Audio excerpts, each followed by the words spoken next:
So here we are. So we'll continue with the general confession. Is this on? Oh, is it on? Hello. Oh. Hello. Hello. Namo.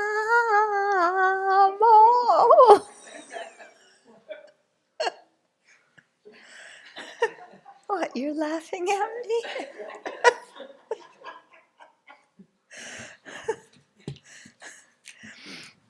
Okay, before we get into the general confession, there's a question here, a two-part question.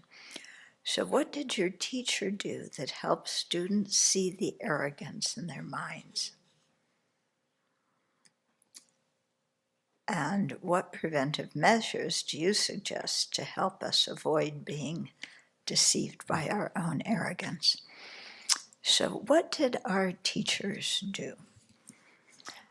If we were Tibetans and being arrogant, then they would tease you in front of everybody else, laugh at you, point out your faults, do it quite, in front, because somebody was being arrogant, and, that's not going to help them in their practice. With Westerners, they didn't do that, probably because they sensed that every Westerner would run out of the room crying. And they were probably right. Yeah, we don't like being laughed at in public.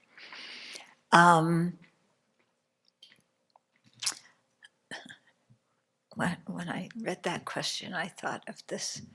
They basically let us figure it out ourselves, which most people didn't do.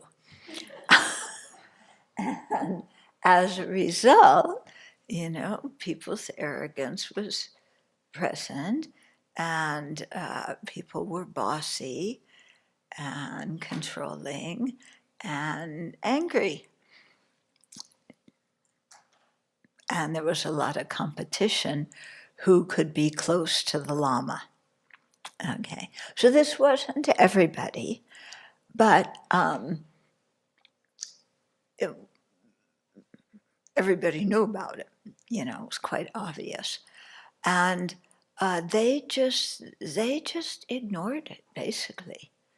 Lama Yeshe sometimes would scold the Sangha, the Western Sangha as a whole. Yeah, and just kind of say, look, guys, you're doing this, and this doesn't go. And yeah, I have a memory of one evening. Of course, I can't remember what he scolded us for. Yeah, but it was a teaching situation, so there were lay people there, and Lama was kind of, teasing, making us laugh at ourselves and so on. And the lay people were laughing and laughing, and the Sangha was sitting there like this, because we knew exactly what he was talking about. But really lots of this competition, who could be close to Lama, who was in the in-group, who wasn't, and they basically just ignored it and let us figure out for ourselves if we had afflictions in our mind, which I don't know about other people, but I didn't have afflictions. It was other people who had afflictions. Okay, but to give you an example of how one situation and how they dealt with it. Okay, so I had, when I was in Taiwan to receive Bhikshuni ordination, I had made friends with some Chinese nuns, and some of them came to His Holiness's teachings that spring, and then afterwards they came to Kopan. And so I requested if we could have a lunch with Lama Zopa. Lama Yeshe had passed away by that time. So it was arranged. There was this little room where the lamas ate at the top of, I think everything that was there when I went to Kopan has now just been destroyed and something new built. But it was on top of the Gompan, a little room. And so I and the two Chinese nuns went up there and with Rinpoche, and somebody started bringing some food. Okay, so far so good. So you'll remember about Sam, okay? Well, Sam, he had a friend who was, I don't know, I think might have tied him in terms of qualities. I won't say what kind. But the friend, was, in my eyes, super arrogant. Okay, he was tall, Italiano, and he was there, and he was going to command everything. And so, So there happened at the same time to be some kind of big CPMT meeting, for FPMT. Okay, and so what shall we call him? Give me a name. Duke. What? Luke? Duke. Yeah, okay. So Duke. No, it has to end in an O. He's Italiano. Duco. What? What? Mario. Okay. So Mario was, he was at that meeting. Okay.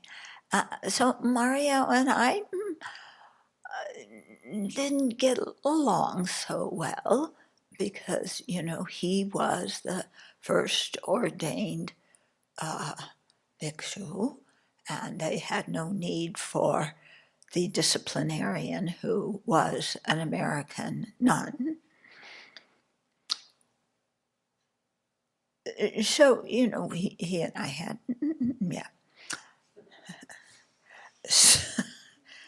there's another story coming in mind.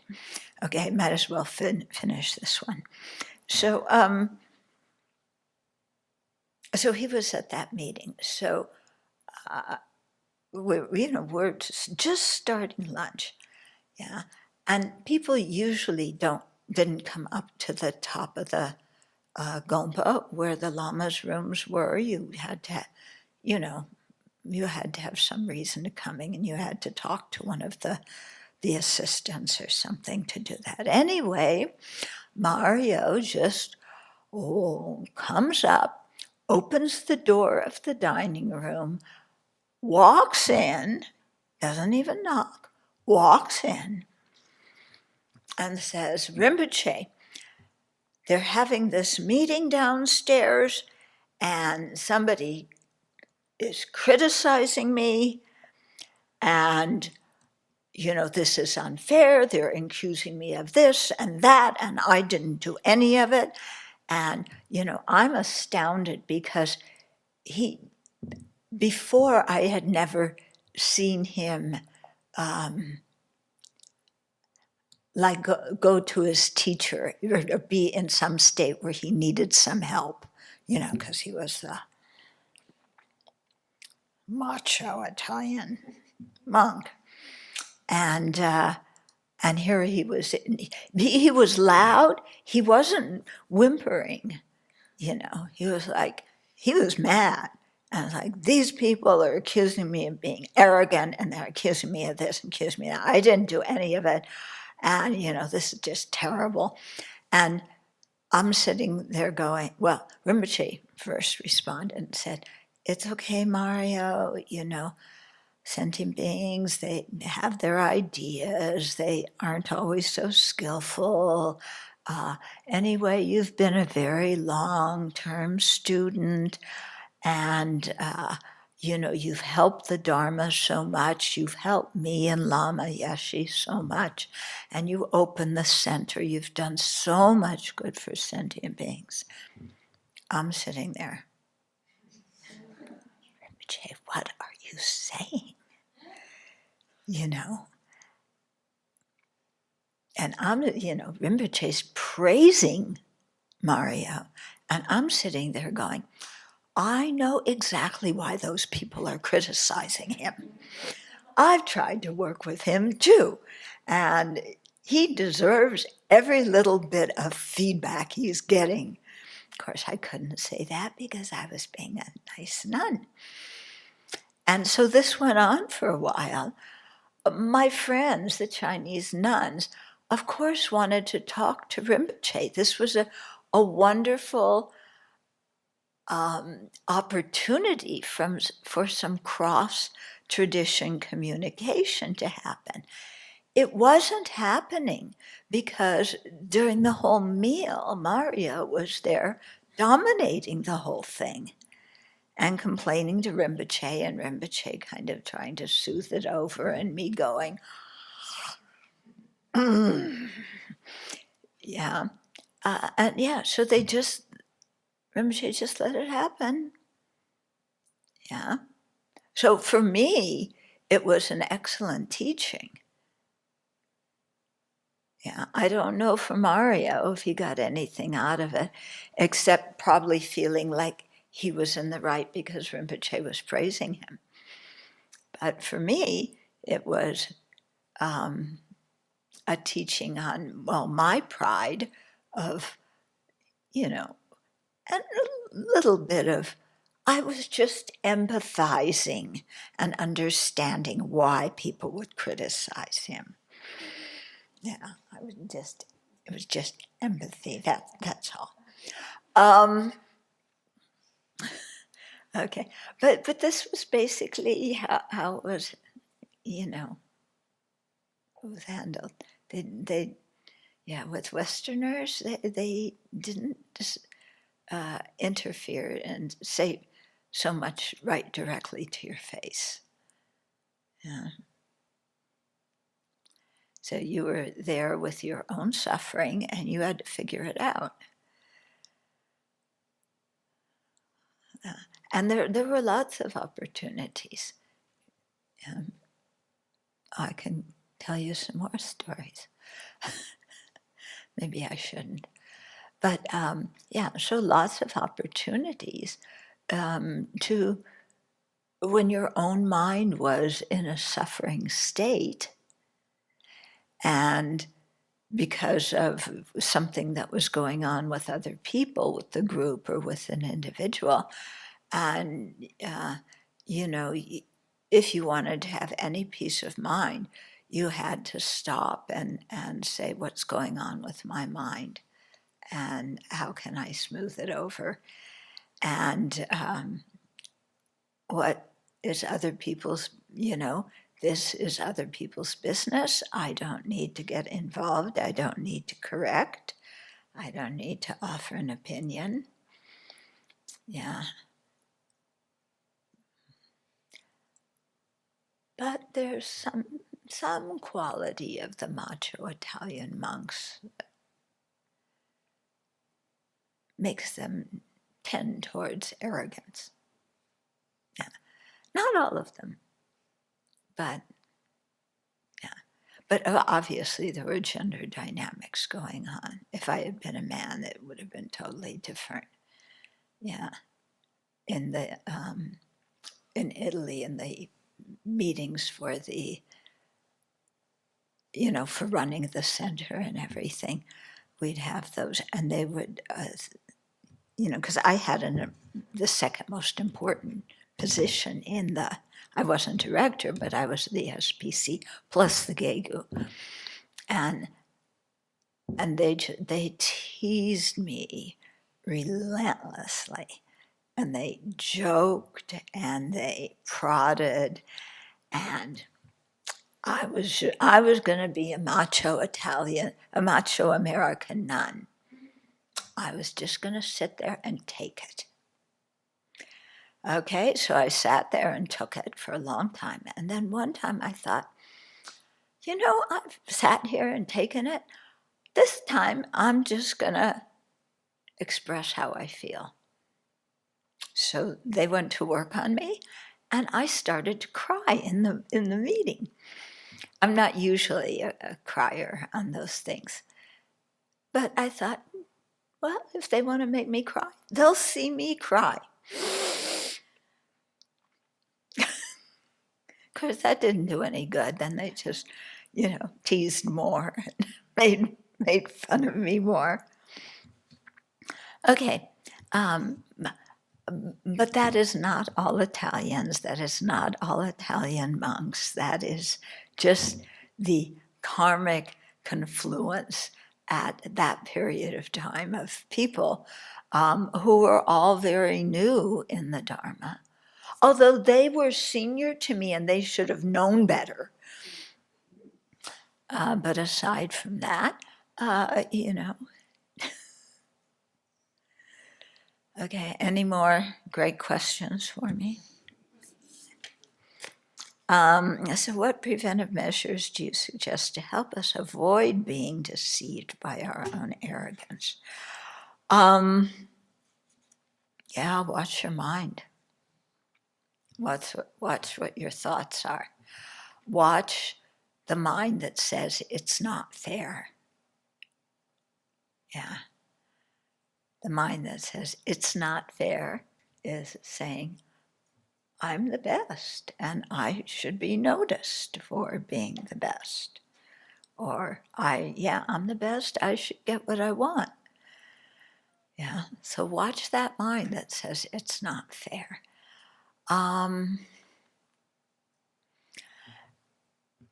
If you study the Bodhisattva ethical restraints, the first root one, what's the first root Bodhisattva ethical restraint? Exactly, praising yourself and belittling others out of attachment to offerings and praise. Okay, so there's a real tendency to do that. People are talking and da da da da da, and in the unreal world, you take out your business card and it goes like this, and it has all your things on it to introduce that you're president of this and vice president of that. When you're a young Sangha member, you don't have that,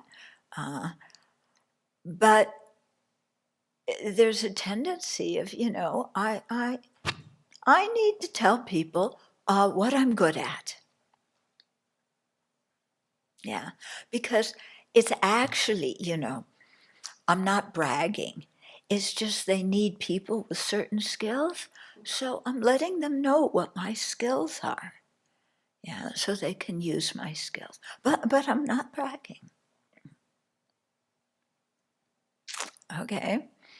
So look at that mind. Look at the mind that wants to criticize other monastics and other practitioners in general. Because praising ourselves, belittling others. Yeah. And both of those are done, due to arrogance and due to jealousy. And arrogance and jealousy are very, very, they're close cousins. They look like they're exact opposite, but they're very, very close cousins. Yeah, because both are based on competing and comparing with somebody else. In arrogance, I come out on top. In jealousy, they come out on top. Okay, but when we want to protect our reputation, and we want to let the lay people know how good we are and where they can put their offerings, and who they can invite to a certain place to give a talk, and who they can ask for a private appointment with, and these kinds of things. Then we let the lay people know, those people, they don't have the right view. And we heard about them. But me, I'm a shining example of a great practitioner. I don't act like those people. Yeah, I'm very sweet. I'm very humble.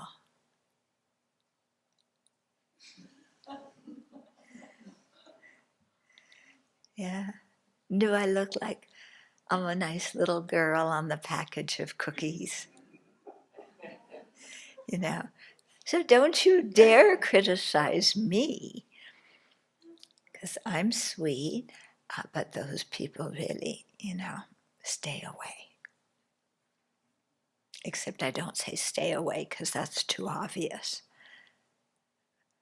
Okay. So watch that mind that likes to do that likes to pick faults with other people.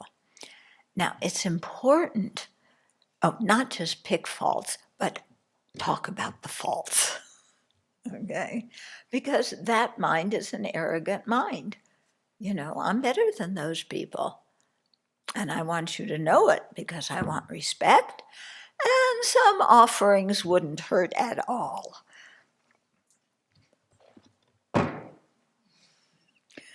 Yeah. Venerable Wuyan had us do a skit once in the program, in the 96 program, Life as a Western Buddhist Nun. And so one group of nuns made up a skit. And so one played the Rinpoche. Okay. Do you remember this? No? Yeah, former Venerable Dreamy played the Rinpoche. So she was all decked up with some kind of brocade and made some kind of big hat, and just everything fancy, jazzy in the skit. And she played the Rinpoche, and of course she had her big offering bowl right there, which she put in front. Yeah. So, but it was a hilarious skit. Yeah. So because she was the Rinpoche, so she was a monk. Okay. So, everybody would come and so much respect and kneel down and Rinpoche this and Rinpoche that. And she would say, just recite Tara Mantra 21 times.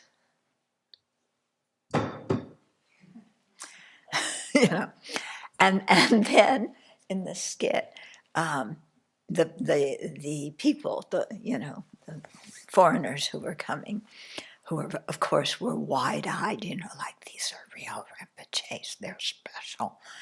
And then they would go out of the Rinpoche's room and keep walking.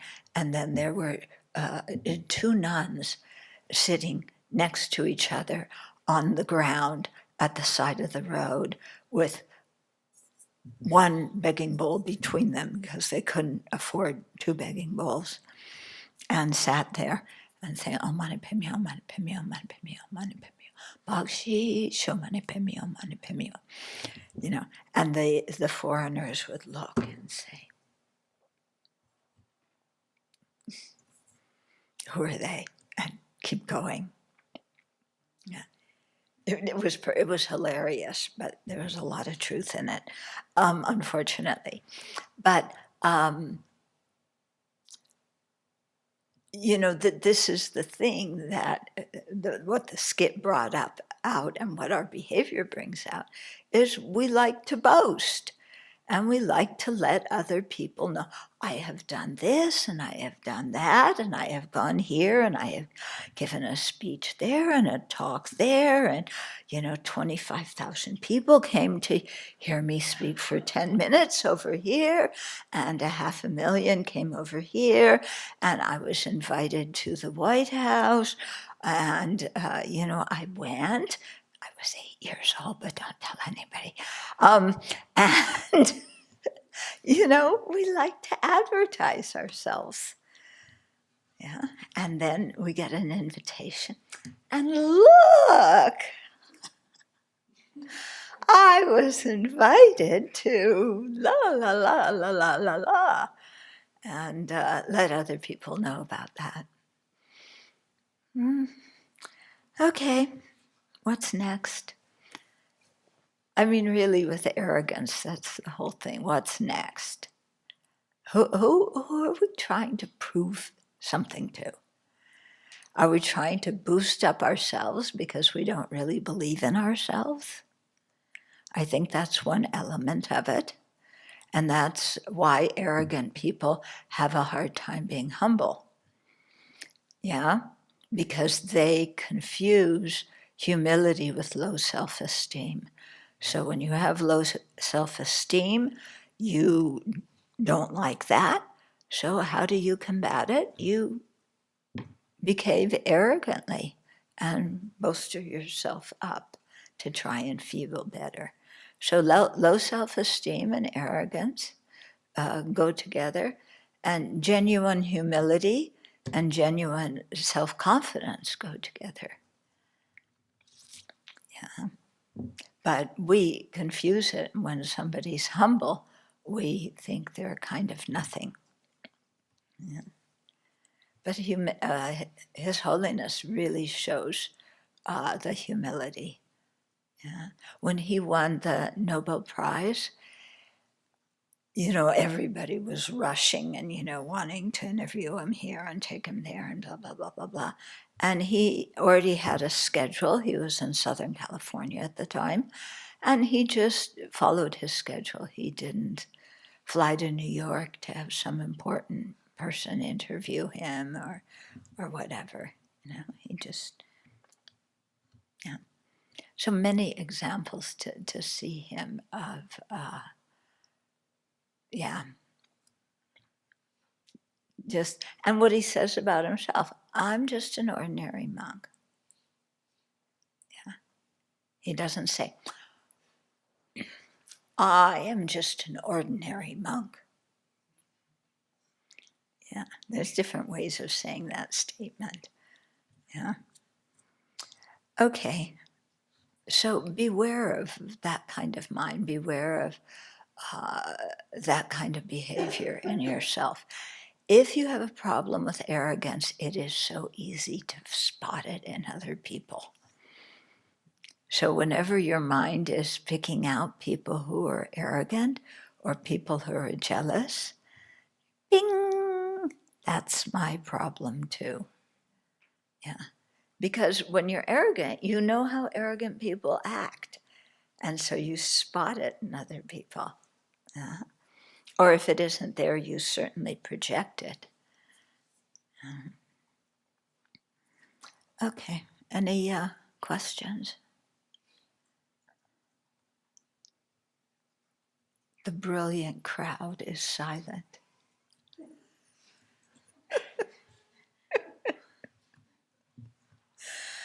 Oh, you're wasting your time. You're with such a good teacher, with a wonderful opportunity to ask any question you want. And you sit there like a bunch of sheep.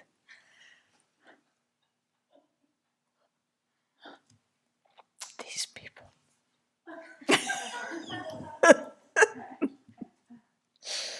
Okay, let's get back to general confession. So we can do something else with our arrogance and jealousy. Okay, so I had been disrespectful to my kind parents, spiritual mentors, spiritual friends, and those following pure paths. What's the mental factor that makes us disrespectful to these people who are worthy of respect? Arrogance, isn't it? They are worthy of respect, but I don't want to show it. because that would mean that they really are better and I am inferior. And I don't want people to think of me like that, and I don't want to think of myself like that either. Mm-hmm. Okay. So we went through that, right? I have committed actions harmful to the three jewels, avoided the holy Dharma, criticized the Arya Sangha, and harmed living beings. Ooh. Ooh, that's a lot. Okay, so this is really talking about negativities, the first part anyway, negativities we've created with respect to the three jewels. Okay, so, and these,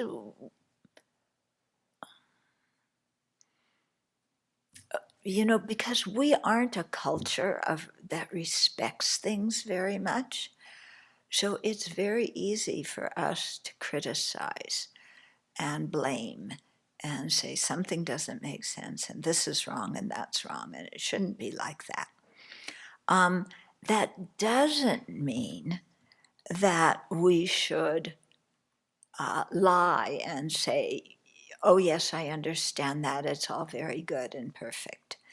Yeah. I mean, the whole thing of debate and putting things to the test is very much emphasized in the tradition.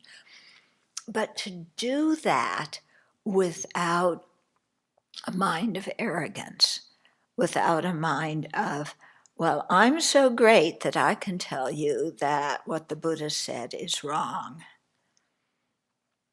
Yeah, I'm so great I can say that this Dharma teaching is stupid or whatever. Yeah, or that this action by the Arya Sangha is, I don't understand, it's ridiculous. Okay, so let's make some examples of those. I have committed actions harmful to the three jewels.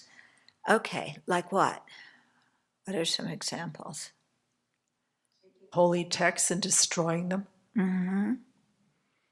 Destroying monasteries. Monasteries, stupas, imprisoning spiritual mentors, stealing from the three jewels, taking property that belongs to them. Yeah. Yeah. And so, to really think about that, clearly what the Chinese soldiers did in Tibet, destroying monasteries and so on, that falls into that category. Even if you're not the person who destroyed those things, if you're the one who ordered people to go and do it, or you encouraged them to go and do it, or you rejoiced when they did it, then you, even though you may have been sitting comfortably drinking tea, you still accumulate negative karma, okay? From causing others to create negative karma, encouraging them, rejoicing, and so on. So to be careful about that. Stealing from the three jewels, yeah? We don't see how easy that can be, And especially if you are taking care of the money or the resources of the Sangha, it's very easy. Oh, I need change for a $10 bill. The money that we got for Donna only has 1.5. No, I'm doing it the opposite way. Yeah. Anyway, what you do is you say, the monastery needs change for 10. I only have 1.5. No. Anyway, I'm getting messed up with my examples. But the point is, okay, you are in charge of the finances, and banking them or writing the checks for them or keeping the books for them, and you fudge. And you keep some for yourself. And you might say, well, I'm doing extra work doing this for the Sangha and I should get paid. So, it's just a little bit, but it's, the Sangha should pay me for my extra efforts. Yeah. Or somebody offers some jewelry to the to the three jewels. Often people offer jewelry. I mean, some of our statues here, we've offered jewelry to. And then you come along and say, well, that statue shouldn't be wearing that, and you take it and or, oh, apricots. Wow. The Buddha has apricots today. I hardly ever get to eat apricots. Last summer, we didn't get very many apricots. Yeah, but this summer, wow, these are the first ones. And look, they're ripe apricots. So somebody offered them this morning. They've been on the altar long enough. We can take them down now. Yeah, and have some apricots. I used to, when I taught in Singapore, I would point this out to people. If we had a Sunday morning teaching or a Saturday morning teaching, everybody would bring offerings to put on the altar, and they decided that the offerings needed to be taken down exactly after we ate our bihun and our main course. Yeah. Then, of course, we needed to take the offerings down and share them.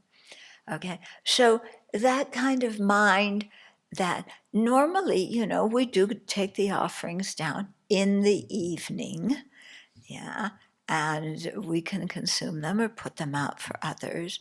But I think when we take them down exactly at the time when we want to eat them, that something is not quite kosher then. Yeah. People give money, and this comes in the Pratimoksha precepts a lot. People give money and they say, use this for planting more fruit trees in the garden. Okay, I gave $500 to plant more fruit trees in the garden. And somebody comes along and says, $500 to plant fruit trees? We only need $100 to plant the fruit trees. I think the other 400 should go for the Buddha Hall. And so you take the other 400 and put it in the fund for the Buddha Hall. Yeah, did the donor give the money for the Buddha Hall? No, they gave it for flowers in the garden, or fruit trees in the garden. If we want to change the purpose of a donor's offering, we have to contact them and say, is it okay with you? Yeah, we have enough fruit trees. Can we give the remaining money for the Buddha Hall? Or whatever else the Sangha needs. But it's important to ask. Yeah. And similarly, if people give expensive jewelry, you need to sell it, maybe, and then use, if the people gave the expensive jewelry to the Buddha, you can't sell it and then take the money and use it so the Sangha has really good food. Because that money was, the jewelry was put on the Buddha's statue, so that money has to go for the Buddha, buying statues or the clothes or whatever for the Buddha. We can't just take it and use it for something else. Yeah. So these kinds of things, it's important to be quite careful with. Mm-hmm. Also, if somebody gives you some money and says, oh, you're going to Dharamsala or you're going to Bodh Gaya, here, buy some candles and offer them at the stupa. And you take the money, but you forget to buy the candles and do that. Okay. It may happen that they're not selling candles anymore. You can't buy candles and offer them. So it's okay to offer some other kind of light because that's in line with what the person said. But you can't say, oh, well, yeah, I forgot. Or I was hungry one day and I didn't have any money. Okay, things like that. Yeah, to be quite careful. Okay, yeah. I was at Ananda's cave at Volter's Peak in India, and people come in and they offer money all day long. And at some point, a guy came, and I was alone in the cave. A guy came and just took all the money. So I don't know if he was working for the place or not. It's very difficult to really know that. But I was wondering, who can take this money and what can they do with it? Okay, and if it's things like that, offerings made in a temple or whatever, whoever is the caretaker, yeah, can take the money, and then, however, most of those sites have some kind of management committee or something, and so they would have a caretaker come and take the money or take the offerings, and then they should have a policy of where it goes. Yeah, so it might go for repairs or, yeah, things to make a reliquary safer so that people just don't come up and take stuff. Yeah, yeah. But that's very tempting. Nobody else is around, and you just, Yeah, that's happened here a few times with our Donna baskets, and we were going to get Donna boxes, and I don't know what happened. They haven't. This is years ago that we decided to get Donna boxes, and we haven't. Or somebody ordered some, but the opening in the top was too narrow. Yeah. Anyway, yeah, we should try and do things that help people so that if anybody has that kind of inclination, they can't act it out. Mm-hmm. Okay. Also, criticizing. Yeah. Like we've been talking about the 4 tenet systems. And then it's real easy for people to misunderstand and say, oh, but Buddha said in this teaching, yeah, that there's an inherently existent I. And he said in that teaching that everything is the nature of mind. And he said in this teaching that there's no inherent existence. So I think the Buddha didn't know what he was believing, what he was really teaching, because he's contradicting himself. And it's easy for us to criticize in that way. Okay. When I was working with one other geshe, not our geshe, on the book, sometimes we would come to things and he would want to correct it. And I said, that doesn't make any sense. Yeah, I mean, because in America, we say that all the time, don't we? Yeah, that doesn't make any sense. And he glared and he said, no, you can't say that. You have to say, I don't understand. And he had a point. Yeah, he had a point. If I say, that doesn't make sense, I'm kind of saying, like, the author of that text or the person who spoke it was stupid. And it's better to say, I don't understand, and then ask questions. But like I said, in America, I mean, in the West in general, we just say that. We always put it outside, don't we? That doesn't make sense. Guess you jump a tech joke. Heard us say that a lot.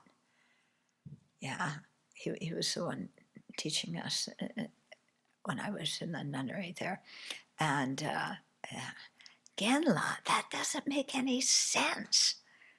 And then, he just would go and debate with us or try and answer our questions. But, we have to be careful with that too. Okay. Okay. Committed actions harmful to the three jewels. Also, just going around and criticizing various teachers, various traditions, with a really critical mind of, that teacher just, or this Dharma center, in a really, like that way, quite critical. Okay, now the question comes, okay, you have a very good friend who's just getting interested in the Dharma, and that person is going to, let's say, the NKT centers. Okay, they're going to an NKT center. And that is a center, the teacher of whom was kicked out of their own Tibetan monastery. They were kicked out of Sarijay because they were speaking out against His Holiness. The teacher of that network of centers. It's not happening now, but boy, before, earlier, His Holiness would be giving a public teaching, and the monastics from that center would show up wearing their Dharma robe, wearing their chugu, and standing in the area outside the venue where His Holiness was teaching, screaming at the top of their lungs. I am not exaggerating, and I saw this with my own eyes, screaming at the top of their lungs, Dalai Lama, stop lying. That was one of their chants. Yeah? Anybody else see that? You've seen that, yeah? Okay, they did it all over the place. Okay. Is that a center where, your friend is just meeting Dharma and they're going to that center and they say, oh, the teachings are great, because they followed Tsongkhapa too. Yeah, the teachings are great. Teacher's really good. And you're going that like, what do you do? Yeah, because you don't want to go, oh, that teacher, he calls His Holiness names, he arranges demonstrations against him, there's all sorts of other things the group did. I won't put them out there now. But is that what you do? So I asked this to one of my teachers, Geshe Sonam Rinchen, who he always had such good answers. And he said, if the person has not made a guru-disciple relationship with that teacher, then it's perfectly fine to say things like, that teacher is rather controversial, or the center is controversial, or, it's always wise, check up the qualities of a teacher before you make a connection with them as one of your teachers, because you choose who your teachers are. So you can say things like that and just give them some kind of warning. Yeah? Because I know if I were in that situation about to follow a really not so good teacher, I would want some warning. Okay. But when you're on that side, you don't want to just trash somebody as ordinary people trash people, because we also don't know what the teacher's qualities really are or what's going on. But it's important that our friend knows that they're controversial. And your friend may say, well, what's going on that they're so controversial? Here, you can go on the internet. Here's the name of the teacher, look it up. Here's the name of their network of centers, look it up and see what you find. Yeah. So that's one way to do it, where you can warn people.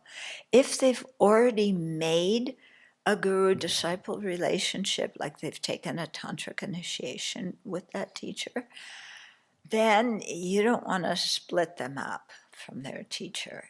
Yeah, that is, splitting a guru-disciple relationship is not good.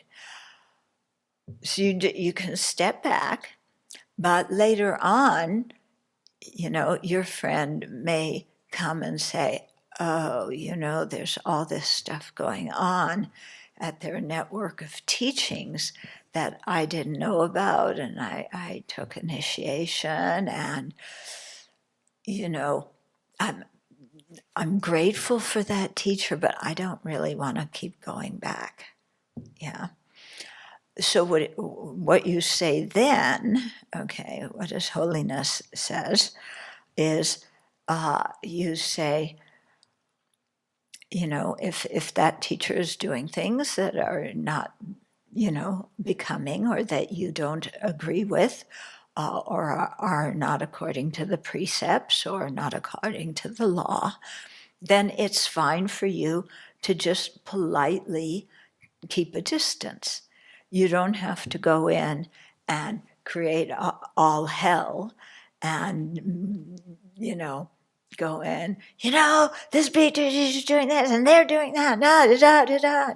Make it so that the Dharma Center is divided in not just 2 factions, but maybe 5 factions now, okay? And because of your criticism and harshness about the whole thing, His Holiness says, just keep a distance, be grateful to that teacher for what they did teach you, because maybe they were the first person that taught you.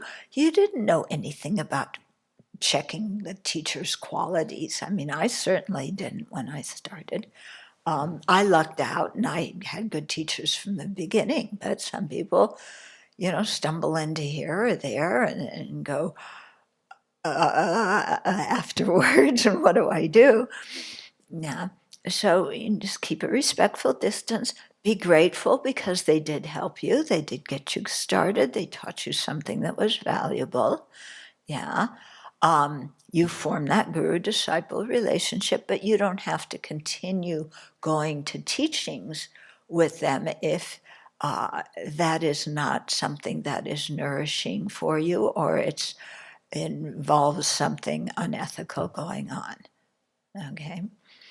On the other hand, it's interesting, so that's kind of more on an individual level how to handle it.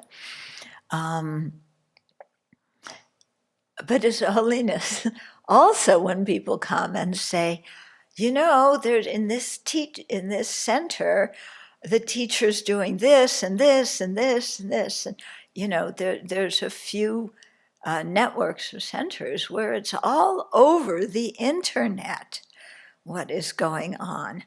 Okay, and His Holiness, when something really bad is going on, what I was talking about was more you have a difference of opinion, you don't like their style of teaching, they like Tibetan tea and you think they shouldn't drink it, they think women are inferior, you don't agree, whatever it is, okay? So that's respect them for what they helped and keep a distance, fine. Don't let your mind get negative. If something in the center is just, I mean, so that, so many scandals going on, they're usually around sex and money. Okay, those are the two primary ones. And you just find it again and again and again. And sometimes it used to be just Tibetan teachers. Now it's also sometimes Western teachers. So His Holiness said, well, he was speaking about Tibetan teachers when that happens. And because people say to him, well, Your Holiness, you should do something about them. You're their teacher. And he said, well, I teach. And if those people don't listen when I teach, then they're not going to listen if I talk to them personally. Okay? Westerners don't like that answer. Westerners want somebody to march in and say, you are under arrest, and da da da da da. Okay, that's not the way the Tibetans handle things. Yeah. But His Holiness did say, I heard this also in some of the conferences, if you try and talk to a teacher or the students try and talk to them and about their behavior and it's not working, the person's not listening, put it in the newspaper. He said, those people are not, they don't seem to care much about their reputation according to how they're acting, so you can, write a public article or put it nowadays you would put it on the internet. And there's websites now where you report teachers who are not acting ethically, and where people can go to check up on different teachers if there's been any accusations. Okay, so these are delicate areas where you have to speak honestly and say what's happening without being critical, without being angry, and without sweeping things under the rug. And so it's difficult to actually get the proper state of mind. But we try. We try. And that's how we learn. And I won't give you more stories about that one. It's one of my most unfavorite topics to talk about. But I seem to have the karma where many people ask me about this kind of thing. Okay. Okay, committed actions harmful to the three jewels, avoided the holy dharma. Okay, avoiding the holy dharma, it's interesting. From the word avoiding, my feeling is that means I just stay away from the dharma. Yeah, I'm avoiding the dharma. It can mean that, but what it actually means is you know what the dharma teaching is, but you make up something else and present that as the Buddha's dharma. Okay? And again, you see that all over, people saying, the Buddha didn't teach rebirth. Yeah.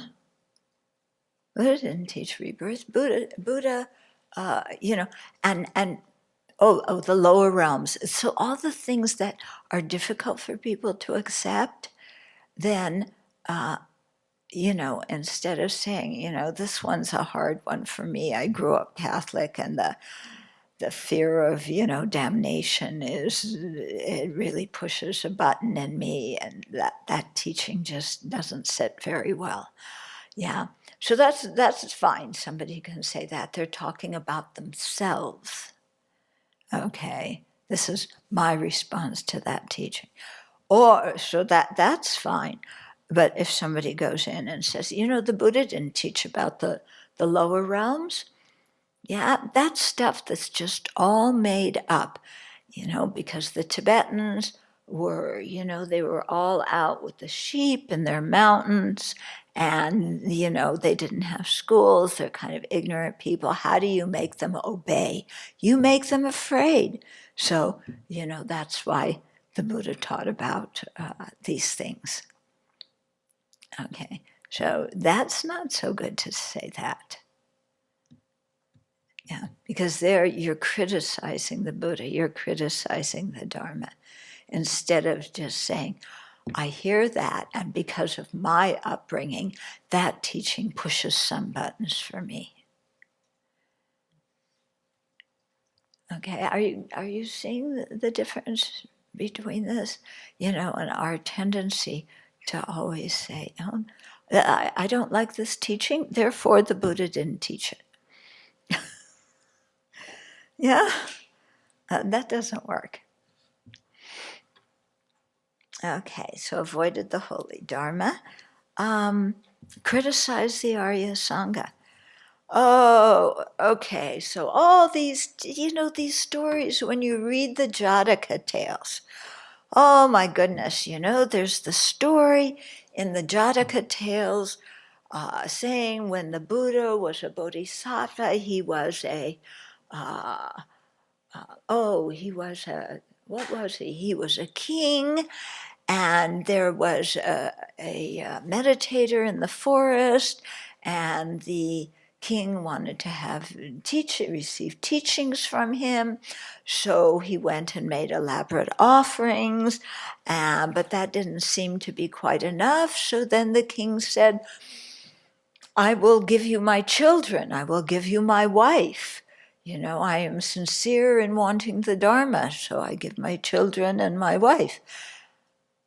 Yeah, there are stories like this in the Jataka. Yeah, and then how do we relate to that? You can't give your children and your wife. They are individuals. They are protected by law. They are not your property. You cannot pick them up and give them away, like, as if this were feudal times and you were the king. Why is this in the story? This is teaching wrong values. Okay? Somebody could very easily not just think that, but say that and criticize the teaching. Okay? So on the other hand, do we say, well, I can't criticize the teachings, so yes, it's permitted. You can give your children, you can give your wife. It's permitted in Buddha Dharma to do that. Do you say that so that you're not criticizing the teachings and criticizing the Aryas? No, you can't say that either, So then you have to talk about it in terms of what is conventionally accepted in different societies at different historical times. Okay? Back, many centuries ago, the king or any man could give his wife and his kids away. Yeah. But nowadays you can't do that. So you explain it as, okay, this is said, but there's a big cultural difference between India back then and, our societies now. Okay? Or the one bodhisattva, when, I forget if it was bodhisattva always crying or not. Yeah. Where's our incarnation? Oh, she's not here. Okay, we have an incarnation of bodhisattva always crying. Yeah, she knows that. I say that to her. She'll admit it herself. Okay. So it was either him or it was somebody else. But to show their devotion to their teacher, they cut their veins, because they had to sweep and clean the floor. And to show their devotion to the Buddha, Dharma, Sangha, and their teacher, they cut their veins because they needed some moisture. If you're sweeping and it's only dust, you need some water drops to gather the dust together. So this bodhisattva didn't have water, so he used his own blood. And that's in the story is like, wow, that's somebody to admire, somebody who cut himself and offered his blood in order to clean the floor before another bodhisattva or a Buddha was coming. Okay. So we hear that story and go, what? Is that what I'm supposed to do to practice the Dharma? Yeah. I have to, here I don't have to, I can vacuum. Oh, in the kitchen, do I have to sprinkle my blood and to clean up the kitchen floor? That doesn't seem so, this is stupid. Why is there this kind of story, yeah, where this guy is emulated? Yeah. First of all, it's unhygienic. Second of all, it's unhealthy. Third of all, it's disgusting. Yeah. Well, who spoke this kind of story? Okay. And yeah, so again, just to think of the difference in culture, and that, for some people, this is undoubtedly an extreme case. And I'm sure if Lama Yeshe saw somebody being ascetic like that, he would stop it. But in that society at that time, this was an offering of your body, which is, one of the offerings that is most difficult to give, because our body is maybe our most cherished possession. Okay. And about giving your wife and your kids, yeah, I guess that question came up with Geshe Jamba Tekchok. Because there's a story in that he referred to when he was giving the commentary on Precious Garland. It's in the book. And yeah, and Geshe was saying about that, this was, he gave the people that he cherished so much, and what it is, it's to show how valuable the Dharma is. Yeah, and to not be possessive. This is my wife, nobody else can look at her. This is my kids, nobody else can, do anything with them. So, he was talking about it like that. Okay. So just to think about how easily we criticize when we don't understand, or how easily we criticize when it is a difference in culture. Yeah. And of course, we're very easy to point fingers at all the bigoted people who don't accept people from other cultures. But when we talk about other cultures and stupid, ridiculous things they do, we don't consider that being bigoted. We think we're just telling the truth. Interesting, isn't it? Yeah. And so all those people we think are bigoted are, from their perspective, they're just telling the truth the way it is. Yeah. Okay. So I've committed actions harmful to the three jewels, avoided the holy Dharma, criticized the Arya Sangha, and harmed living beings. Harm living beings, I don't need to go into detail. We know all about that one, don't we? Yeah. These and many other destructive actions I have done, have caused others to do, and have rejoiced in others' doing. Okay, so 3 things we're confessing here. I've done the action myself.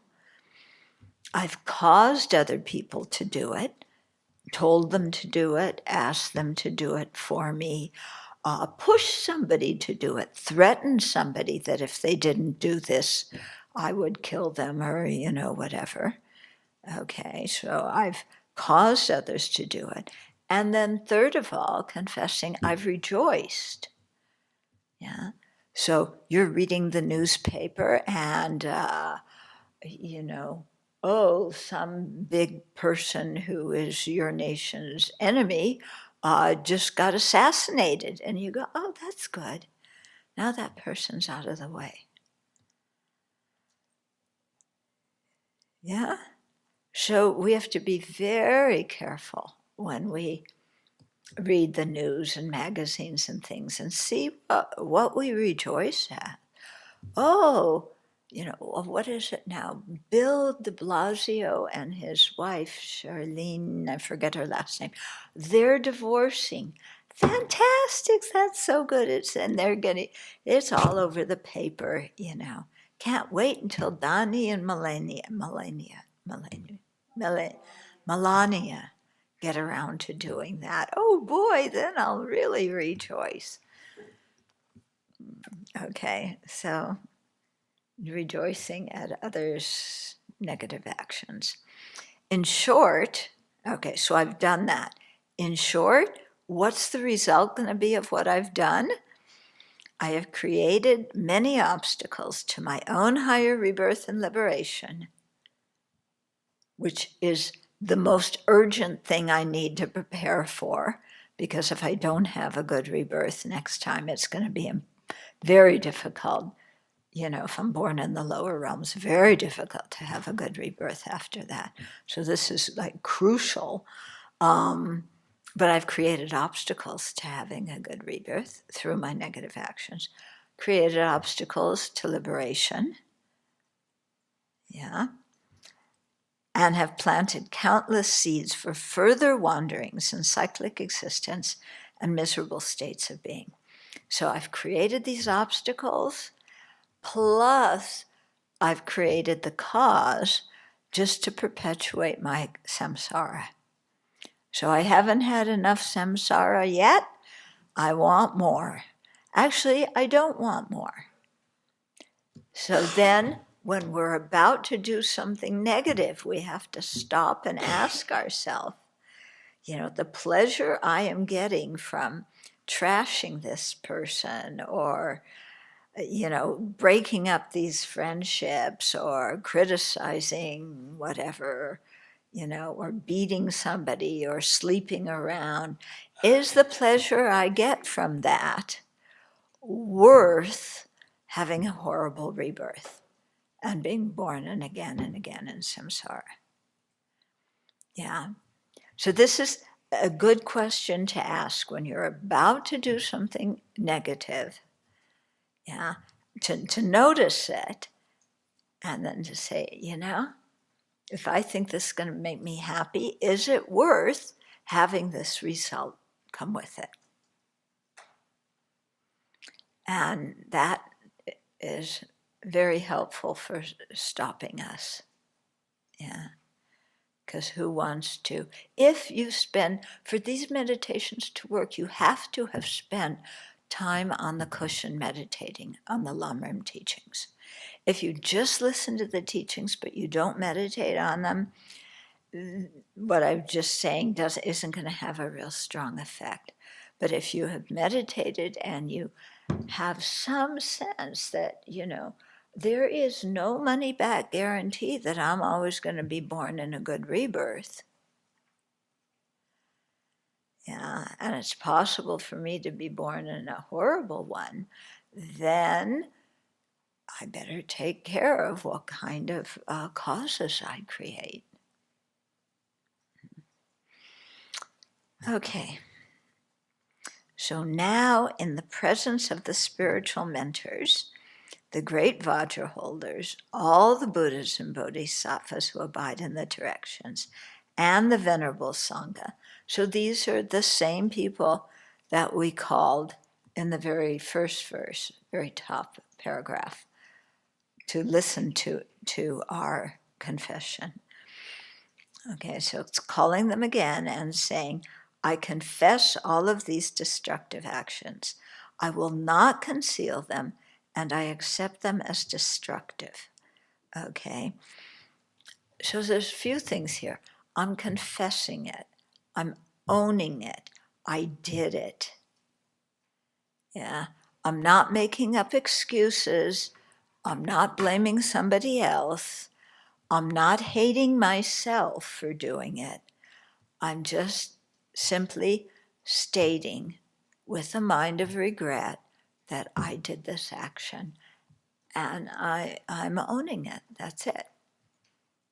Yeah, doesn't mean I'm a bad person. I'm not going to walk down as if I have a scarlet letter on my forehead. I'm just being transparent. This is the truth. Okay, I've done this. Okay, so I confess all these destructive actions. I will not conceal them. Well, why not? I did these things, but is it really necessary that I say this out loud? Yeah, somebody else may hear. And what about at Posada? At Posada, I have to say that I did this or that? It was just a small thing. It was no big deal. And I hadn't planned it forever. It just kind of happened, and I don't feel good about it. But I don't need to say that out loud at Posada, do I?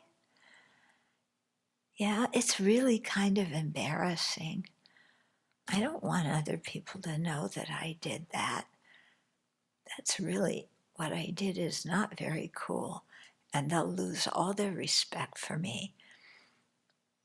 So, yeah, it's not really concealing it. I will just say,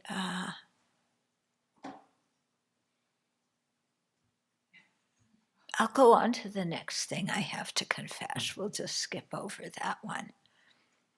Yeah. Or I'll just say, that I'll just make it sound like it's some just very small thing. Yeah.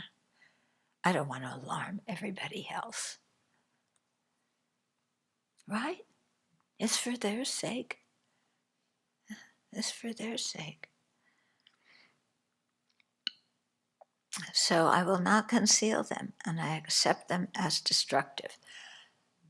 So you've got yourself to not conceal it and to say it, but your mind doesn't really still want to admit that it was a negative action.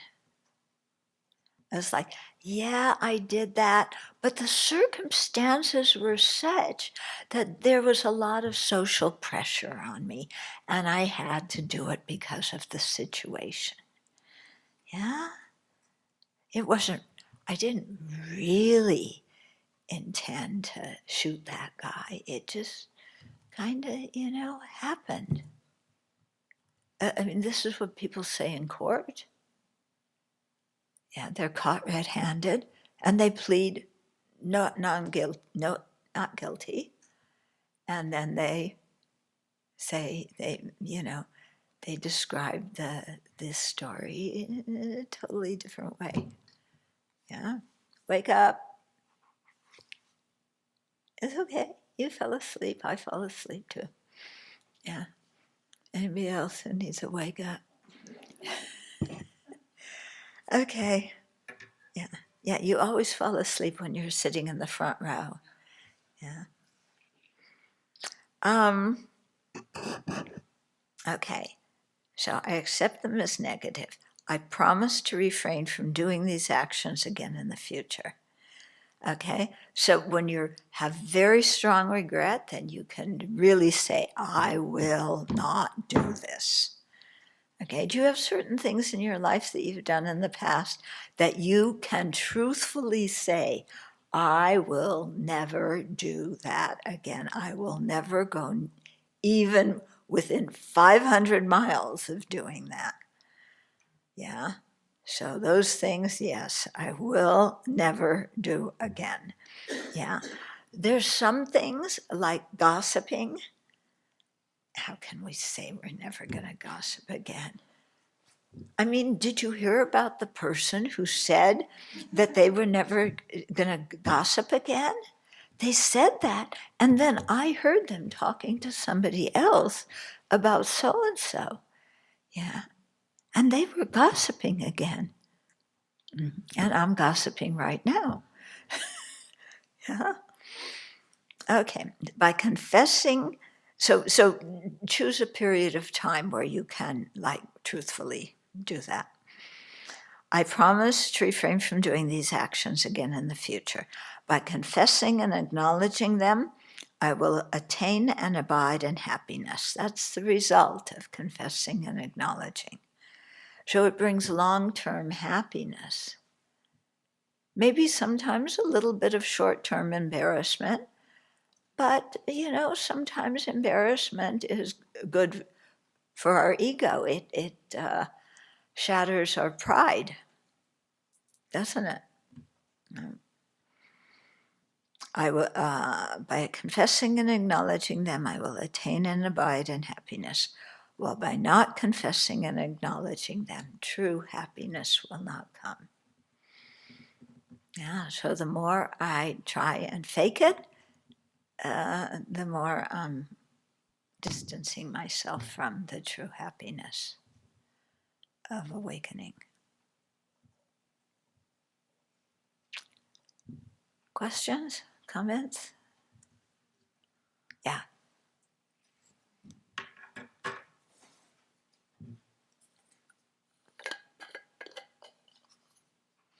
I have to admit that I'm waiting for the day when you-know-who has to face a court of law and will be convicted for harming other people. And I'm a little bit nervous that I will be rejoicing in that, but I will feel relief for sure, because right now it seems like our democratic system is really fragile, and that if a person like that is never held accountable, we're in really big trouble. So I can go to the place of seeing his suffering, that has been propelling him his whole life, but I really want justice to happen. And so You want just to... I want justice to take place. And so I'm just afraid there will be this mind of okay, finally, great. Yeah.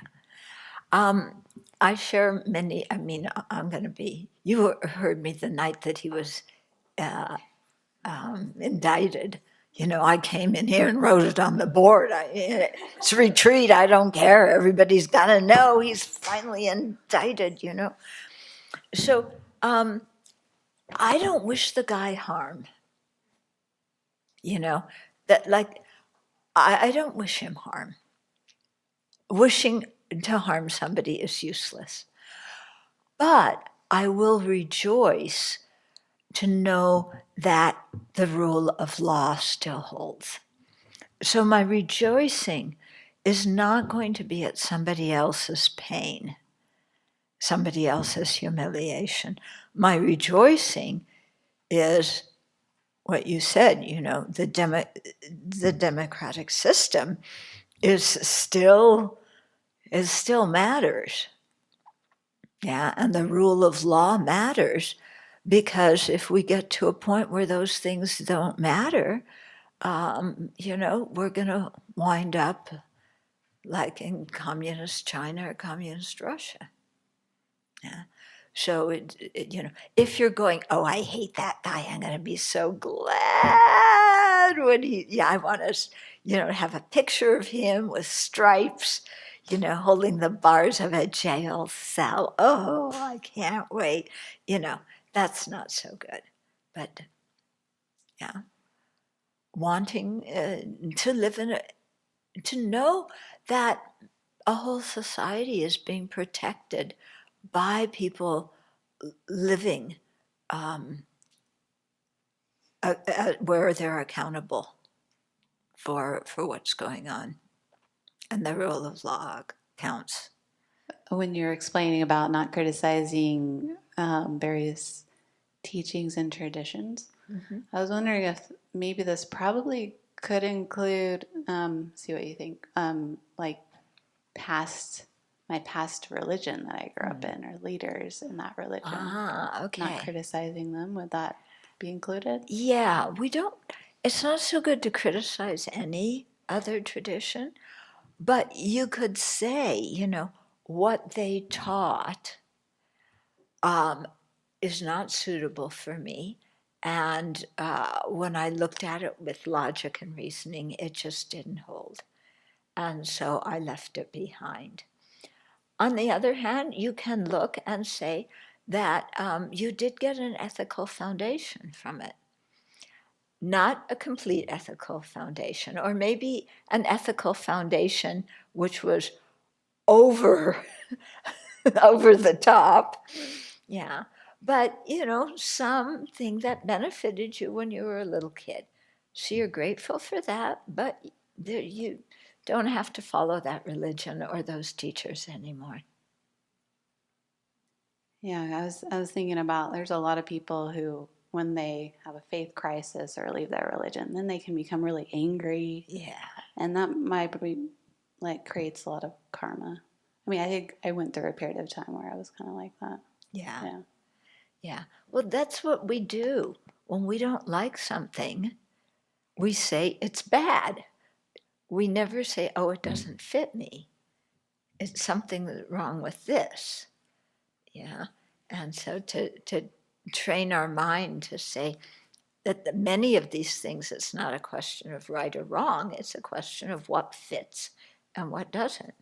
And, you know, maybe you were with a tradition, let's say, you know, for example, I'm not saying this happened, where there was like massive embezzling going on among the higher things, okay?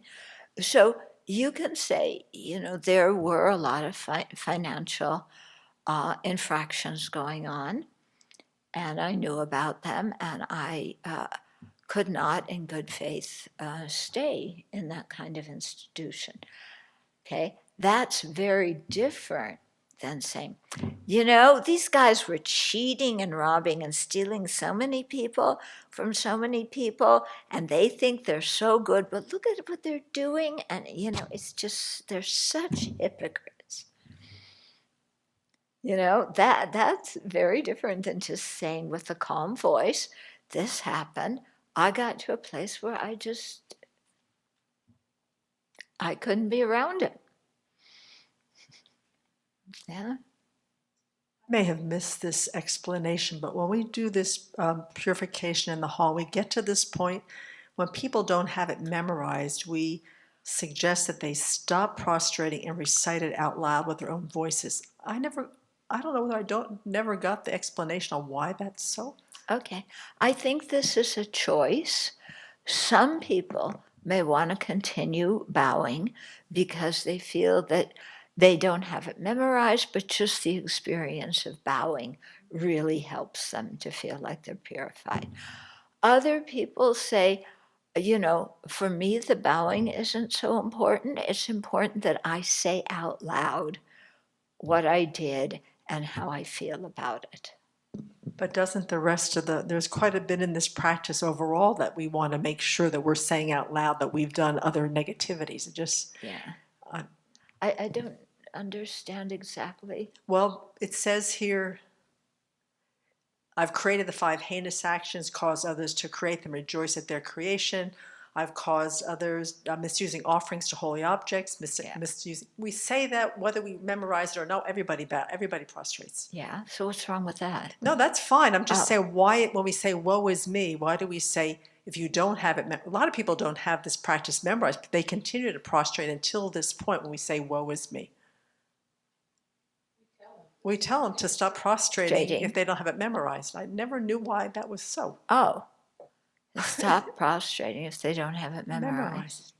Maybe because the idea was those people felt it was more important for them to say the confession verse out loud than it was to keep bowing. Yeah.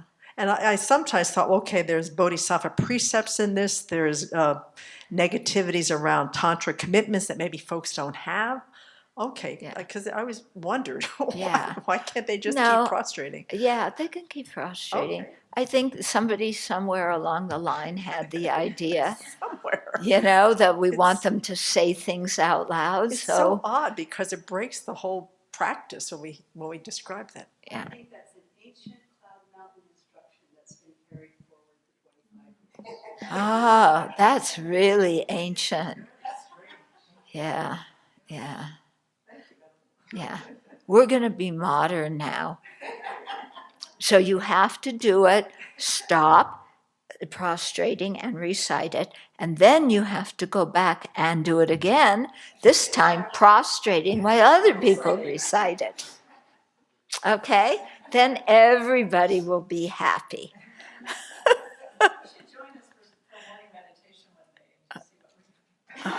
I'm afraid. And no, because if I say something, what people will say, but you said to do this.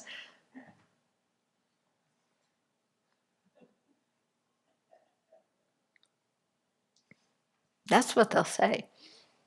Yeah, you had a question? Oh, I actually memorized that, that last part because, when I came, that was what people said to do. And I ended up really memorizing the last part first. So it was helpful for me. Yeah. And it's just a place to kind of think about. Yeah.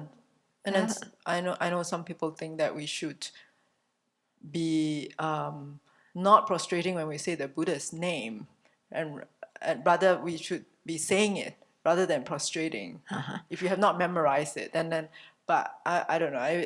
To me, it doesn't really matter. I mean, there's 100,000 opinions about this. Yes, and I mean the consequence of that is I started memorizing the last part because I could, and then from there on I could memorize the rest of it. Yeah. So. Yeah.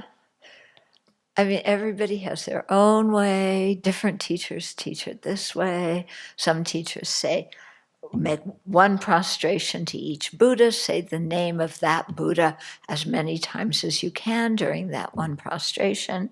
Other people say that you can just say all 35 names straight through with as many prostrations as you can do.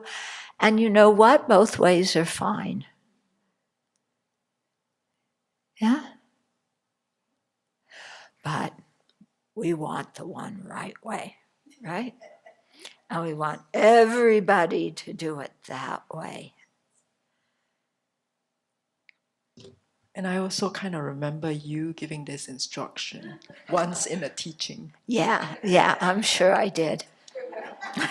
And I'm sure I gave the opposite instruction too, because both sides are quoting me.